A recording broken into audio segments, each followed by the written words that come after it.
fait l'objet de plusieurs expositions, et notamment au Botanique il y a quelques années, en agrandissement gigantesque. Et cette photo m'a frappé parce que donc, une série de mères portent leurs enfants, et comme je le décris, comme je le fais dire à Jeanne, apparemment elles ne sont pas heureuses. Elles ne sont pas heureuses, elles ne sourient pas. Et donc, ça a été l'un des points de départ de l'écriture, en tout cas. Pas du projet, mais de l'écriture elle-même. Et Jeanne, elle existe aussi? Alors, Jeanne, la Jeanne du roman s'appelle Jeanne Blanchard, et dans la réalité, elle s'appelait Jeanne Blanchard, et c'était l'une de mes arrière-grand-mères.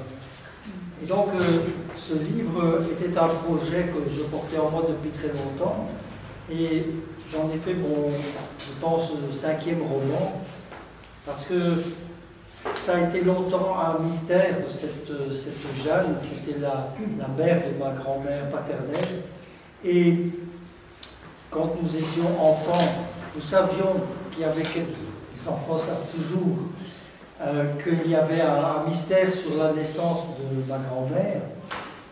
Nous savions qu'elle avait été élevée chez des gens qui n'étaient pas ses parents, mais nous ne savions pas pourquoi.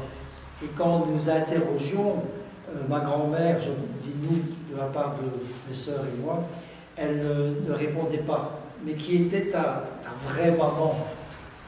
Pas de réponse. Une fois peut-être Jeanne entre ses dents, mais sans insister.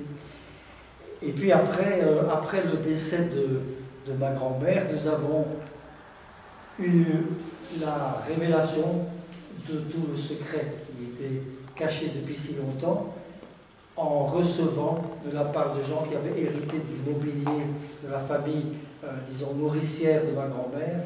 Ils avaient sans doute trouvé ça dans un tiroir, le tiroir d'un dressoir, un paquet de lettres que Jeanne adressait à la mère nourricière de l'enfant, et qui expliquait tout, qui expliquait les raisons de cet abandon, qui expliquait les raisons de ce secret.